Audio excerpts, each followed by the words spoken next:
got time, you know? But we're happy to have you, though. Definitely, when I saw a clip of somebody just tweeted me, like, a clip of the student body. Hey, check out the student body. I can't even remember who it was. And That was me. No, it wasn't. Was it? Well, I don't think so. I don't think it was. I think it was somebody else. Maybe it was you. Yeah, Well, I'm not sure. But, yeah, so I checked it out, and from the first episode, I got hooked. Like, I watched all of them, and I'm like, I want more. I want more. When you like something, you want more. That's right. Got that crack, you know. That's Come straight out right. of school about productions. So you are a senior now at Morgan State University. That's right. What you're studying? I am studying screenwriting and animation Mm-hmm. with concentrating on screenwriting. And that's what's up. And now you've actually been writing for a long time, though. You didn't just start writing. This wasn't your first thing. So how old were you when you started writing? I started writing when I was about, I want to say I was like five. Just like real stories about You first, before you even could write cursive, you Yep. was writing stories. yeah. Dang. And also, I actually read that your first novel that you wrote about was about a white boy and his black stepdad who wanted him to basically be the next hip hop star. Right, next Eminem. Yeah. So what made you decide to write about that? I was like, how old was I at the time? I was about probably like 13 when I wrote that. I was like watching 8 Mile. I was like, wow, you know, that's pretty cool. What if like his dad was like a black guy and you know it just came to me. I don't know. I was like 13. I didn't know no better. So it wasn't like. And also, what a lot of people may not know is that sometimes in whatever field, industry that you're in, doesn't matter if it's acting, if it's radio, if you're trying to be an author, a director, there are a lot of times where people do get discouraged. And it can be because of the negative energy around them. It could be somebody close to them telling them, man, why you doing that? You can't do that. Like, what you going to do that for? But you were actually almost discouraged at one point. I was discouraged by my high school track coach. Mm-hmm. Talk about that. Yeah, like one day at practice, he was talking about career choices. He was like talking about as a writer, you don't make any money. And when he said that, you know, it just basically it shut me out. At the time, you know, I was working on the story about the white rapper who wanted, you know, the white rapper. And you know, I just went home, you know, just gave up on it and just started just focusing on track. And it wasn't until like a couple years later, you know, when I was about to graduate from high school, I went back into writing. This time I was like writing about my experiences as a track and field athlete.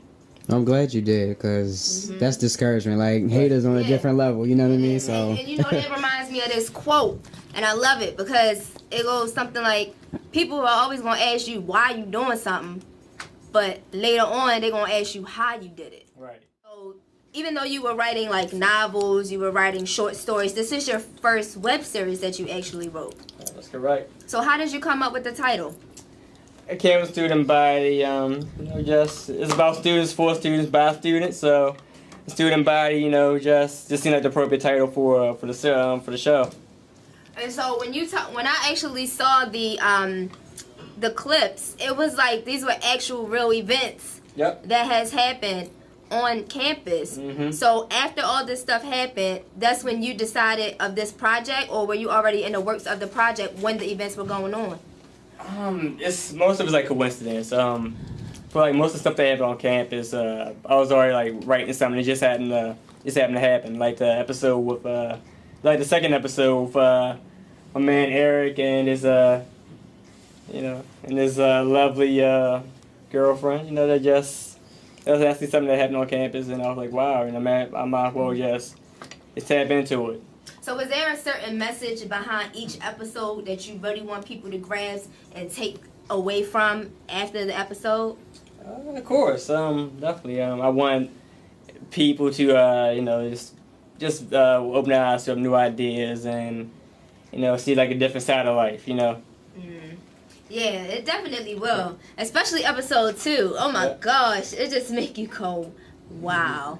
That's crazy, because and even when I was saying to you, like, it's a lot of people that's going through that same thing.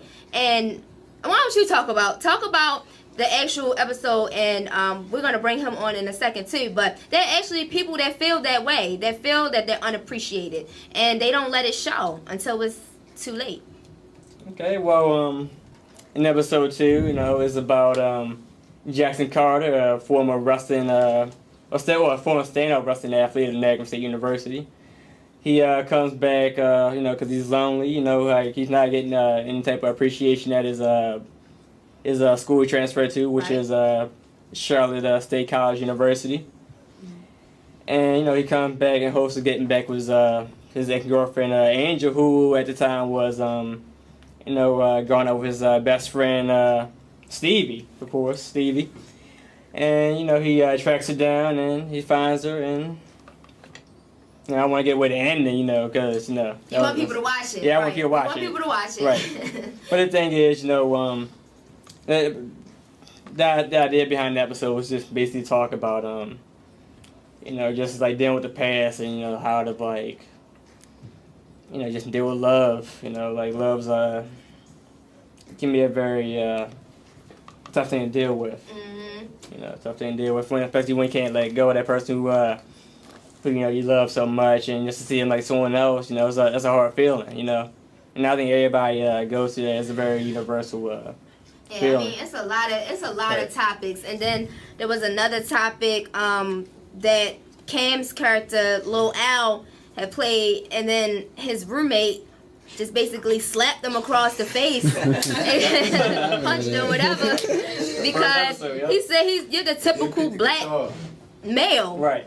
Like, so that kind of stuck out because what was it? It was like he was listening to some type of electronica. Yeah, into like rock and roll music, and you know, Cam is like, like a hard day. Yeah, man. Yeah, a hard day. And What? That's the last thing you wanted to hear. Back with my swings, but, how they cut it up, they just had me get knocked out. But it's cool though, cause you know what I mean. The next episode, you see what happens, but it's all good though. No Do you think that you like the actual character that you do play, that people put this stereotype on you because of a certain way that you dress or because you don't like a certain style of music?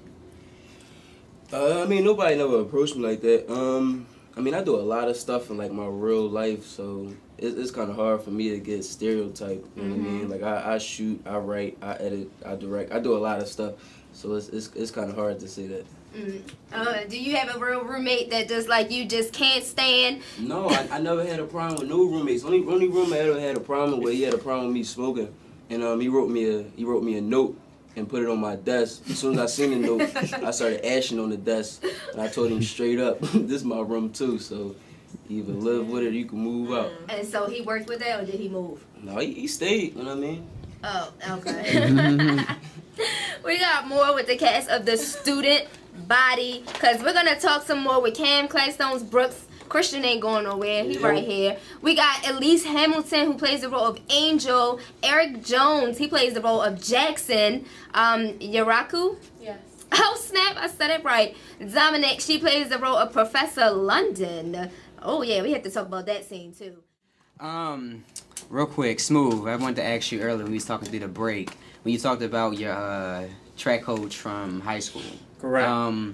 So, before I get to that, I know you run track now for Morgan, so tell everyone, how do you juggle the track? 'Cause I know in college sports is more serious, so how do you juggle track and have your projects and do your schoolwork? It's difficult. That's all I can say.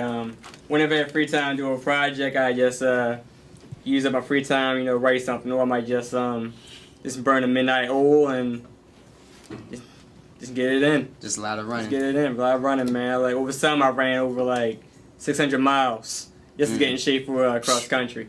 Wow.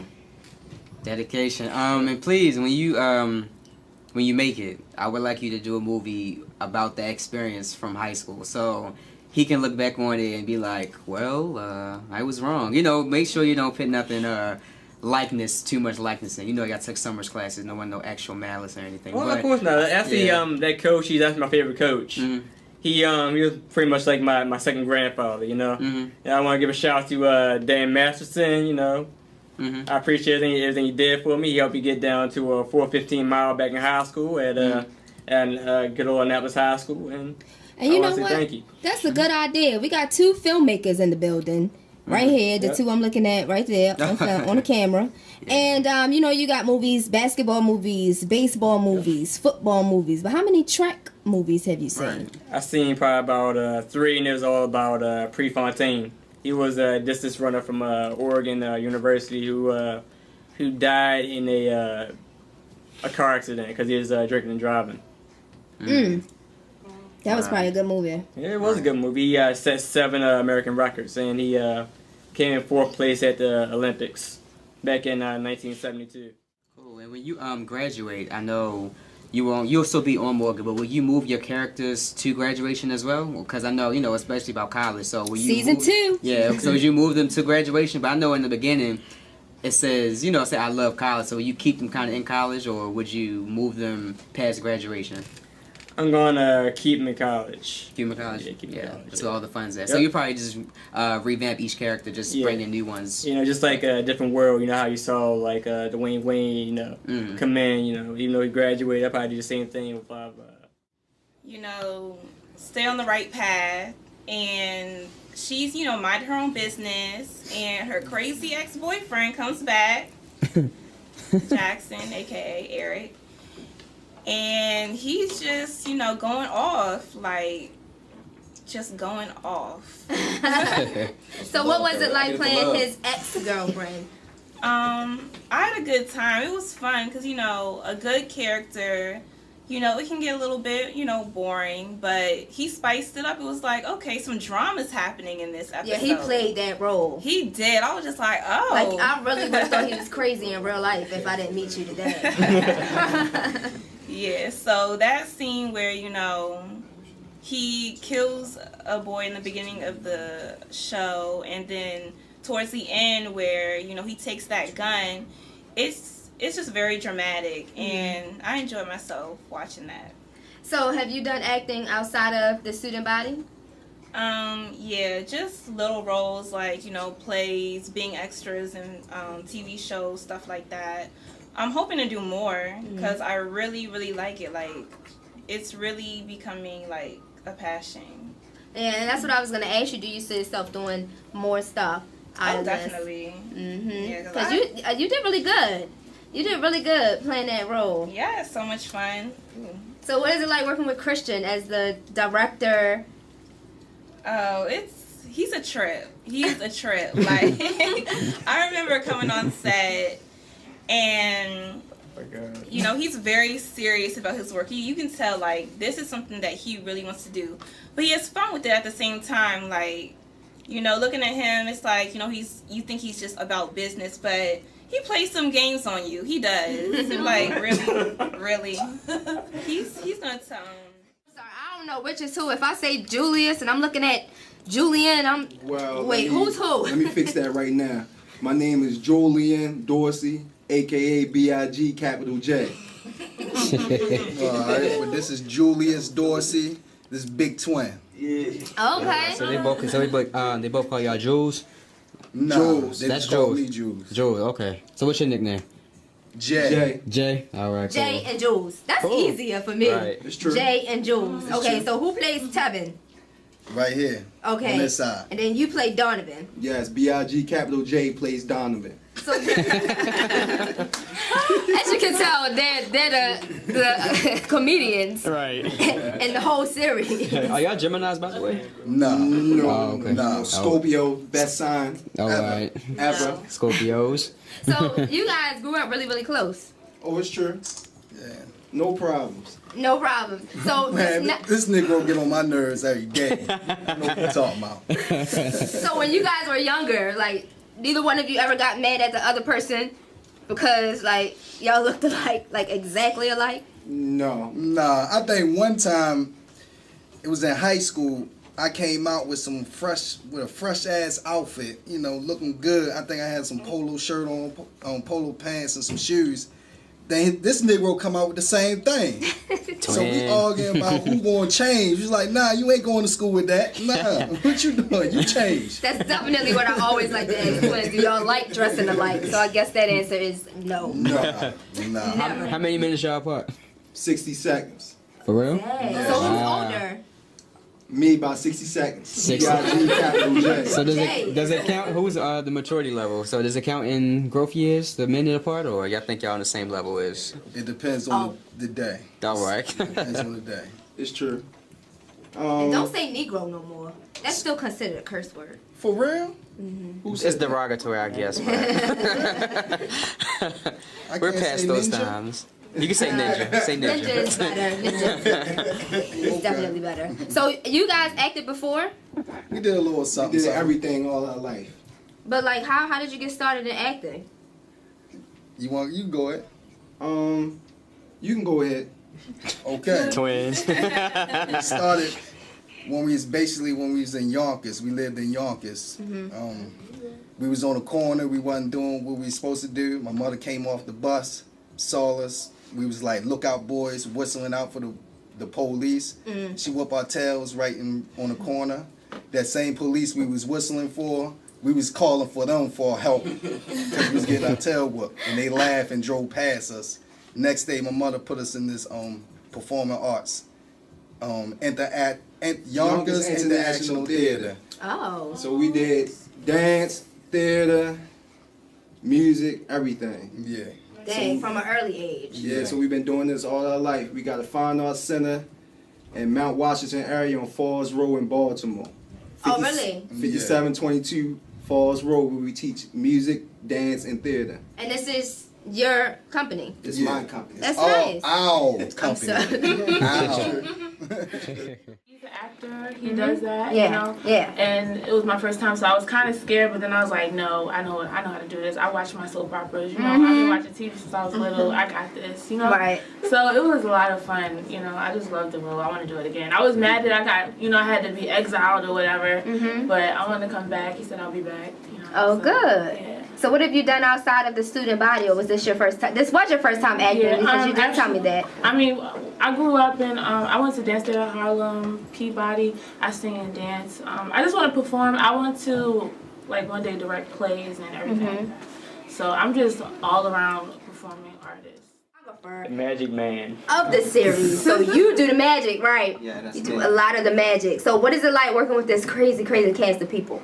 All these guys, man, they're a fantastic cast and crew, man. It's just my job to just put it all together. But working with these guys, it's like, it's real easy just putting anything together, putting the magic together. I'm just the guy that makes it, complete. Nice. Yeah, because you nice. You nice with it. We love the shots, the effects, and everything that goes into it, because, of course, Devin is an editor as well. So what do you normally work with when you're editing? I mainly use After Effects, Premiere Pro, CS6. I do a little bit of Final Cut. I do some Flash. I do cartoons. A lot of video Copilot stuff. Just whatever it takes, I'll find the software. I'll do whatever it takes to get the right angles, to get the right shots, to get the right look. Whatever Smooth needs, I'm here for him. So was that a craft that you picked up while at Morgan that you started studying, or was this something that you were doing before school? I used to draw a lot, but I most recently got into film like two and a half years ago.